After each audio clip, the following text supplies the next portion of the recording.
Здравствуйте, ребята! Сегодня попробуем с вами порешать задания, которые будут приблизительно у вас на слое. Так вот, первое задание. Какое из следующих уравнений является линейным уравнением с двумя переменными? Нужно выбрать эти уравнения. Давайте внимательно посмотрим, возьмем карандашик и ручку. У вас это задание будет в виде теста, нужно будет выбрать только один правильный вариант ответа. Но у меня здесь будет два, но в тесте будет один. Итак, давайте посмотрим. Здесь x и y переменные в первой степени. Это линейное уравнение. Первое уравнение нам подходит. Оно будет линейным уравнением с двумя переменными. Дальше смотрим уравнение номер 2. Здесь идет умножение. Нам это уравнение не подходит. Минус. Дальше здесь x и y. Вообще стандартное уравнение ax плюс by плюс c равно нулю. Да? И согласно ему мы отбираем наше уравнение. Смотрим, это подходит. Здесь идут x и y, но они во второй степени, поэтому нам не подходит. Нужно, чтобы было просто x и y. Здесь идет умножение между x и y, поэтому также минус. И это уравнение номер 6 тоже нам подходит. Итого у нас 3 уравнения с линейными, с двумя переменными получается. Но в тесте у вас будет одно уравнение. И за это задание будет 1 балл. Теперь давайте посмотрим следующее задание. Решите линейное уравнение любыми тремя способами. Мы такие задания с вами не разбирали, не успели немножко, поэтому сейчас пробежимся. Как бы ничего тяжелого здесь нет. Для начала, чтобы начать решать эти уравнения линейные с двумя переменными, нам нужно с вами просто выразить одну переменную через другую. Мы видим, что у нас x без коэффициентов, без чисел, и y без коэффициентов. Но мы видим, что y отрицательный, значит, через y не будем выражать. Выразим через x. X равно пишем и переносим y туда. В правую часть было минус y плюс y ставим. Вот мы выразили с вами. Теперь за это чисто идет тоже 1 балл. Далее что? Следующий этап. Мы подбираем любые числа вместо x и решаем маленькие уравнения. Итак, вы можете совершенно любое взять число. Ну, я вот вижу, что у меня x4, значит, возьму пока, давайте, пусть x будет 1 равен, да? X равен 1. Порешаем так. То тогда мы подставляем вместо x в это уравнение число 1. 1 равно 4 плюс y. Получается простое линейное уравнение, вы его решаете. Y переносите влево, будет минус y, а к четверочке переносите плюс 1, будет минус 1. Дальше посчитаем. Минус y равно 3. Находим y. Y равно мы 3 разделим на минус 1, так как у нас здесь стоит минус 1, но он не пишется. Разделить на минус 1. Получается y равно минус 3. Это будет наше первое решение. За это ставится 1 балл. Дальше. X равно возьмем, давайте, минус 2. Это начало второго решения. Надо 3 способа, это второй способ. Подставляем опять вместо x в это уравнение минус 2. Минус 2. И оставляем все переписываем. 4 плюс y. Считаем. Y переносим влево. Минус y будет 4. И к нему переносим минус 2, будет плюс 2. Минус y равно 6. Опять находим y. 6 делим на минус 1, потому что перед y стоит опять и минус 1. Y равно минус 6. Это второй способ. И теперь находим еще один способ, третий. Ну, давайте возьмем х равно 4. Подставляем опять в это уравнение. Вот работаем с ним, которое выраженное, да, было. Вместо х ставим четверочку. 4 равно. И остальное все переписываем. 4 плюс y. Переносим y сюда. Минус y опять у нас. К четверке переносим минус 4. И теперь подсчитываем минус y равно 0. Y равно 0. Все, вот наши 3 способа. И за эти 2 дается еще 1 балл. Итого за это задание 3 балла у вас, ребят. Таким образом, называется решение линейного уравнения любыми 3 способами. То есть это обозначает, вы можете взять любую переменную, через которую вы выразили, да, любое число, и прорешать такие линейные маленькие уравнения и получить 3 способа решения. Далее.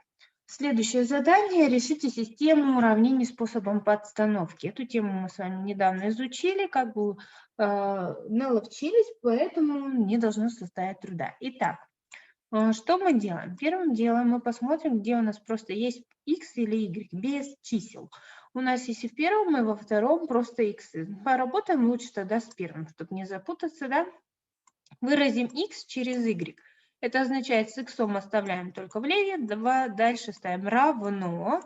И шестерку переписываем из этого уравнения, а минус 2 переносим, будет плюс 2. Все, мы выразили с вами x через y. Теперь работаем со вторым уравнением. Вместо вот этого x мы подставляем вот это вот значение. 6 плюс 2 в скобочках обязательно.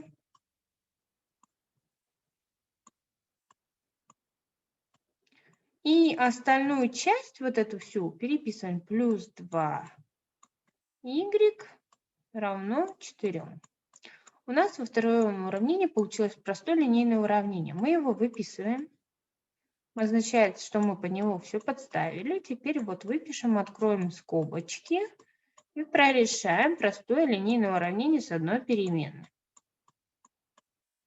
Итак, убираем скобки. 6 плюс 2. Перед скобками чисел нет, знаков минуса нет, поэтому просто все переписываем без скобок. Равно 0. Получается 2 плюс 2y считаем вот эти подобные, приводим, получается 4y равно и минус 6 и 6 переносим в, получается, вправо. Было плюс 6, будет минус 6. Далее мы с вами что делаем? Находим y отсюда равно минус 6 разделить на 4. Представим в виде обыкновенной дроби. Это y равно минус 6 четвертых. Наверное, попробуем с вами до десятичной дроби. Если поделим, получится 1,5. Значит, y равно минус 1,5. Хотя вы могли сократить и представить это в виде обыкновенной дроби, кому удобно. Итак, мы нашли, чему равен y для этой всей системы уравнений. Теперь найдем x. Выписываем вот это уравнение, выражение, где мы выразили 6 плюс 2y. Так вот, мы с вами переписываем 6 плюс 2 умножить.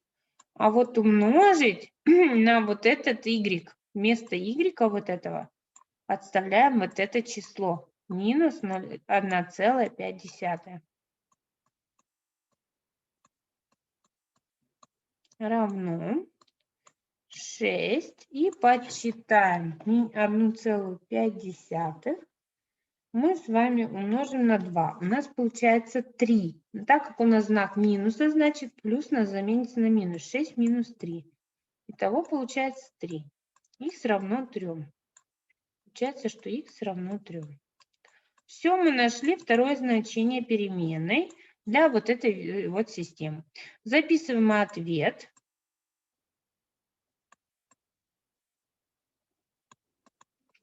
На первом месте значение x, которое нашли, вот это 3.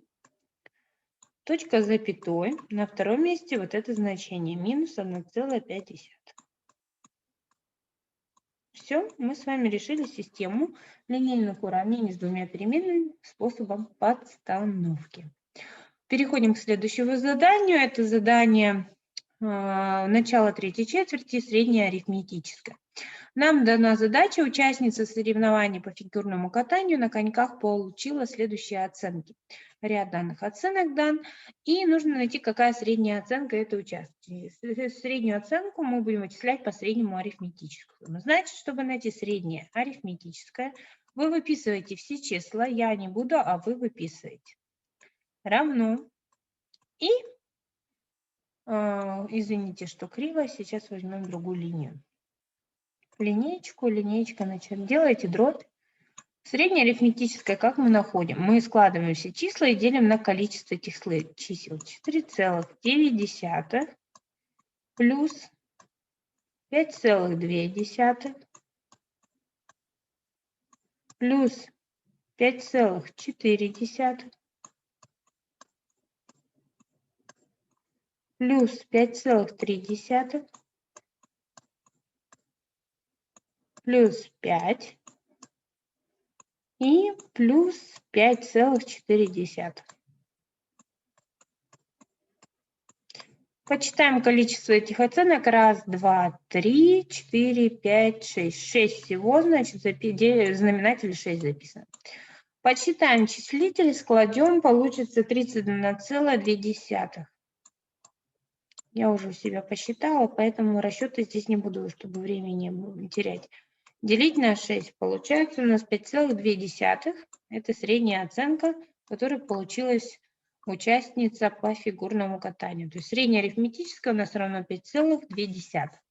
И еще одно, ребят, задание, которое я не буду разбирать, у вас будет дано построить график прямой пропорциональности. Y равно, допустим, 2х. Что вы делаете? Вы строите сначала табличку обязательно, x, y, да?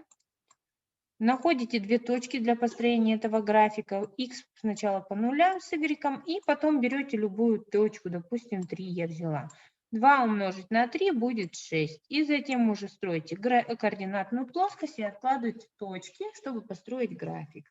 И подписываете свой получившийся график. Не забываем о том, что прямая пропорциональность, ее график проходит через начало координат. Надеюсь, что у нас с вами все получится. И на СОРе вы получите хорошие оценки. Спасибо за внимание.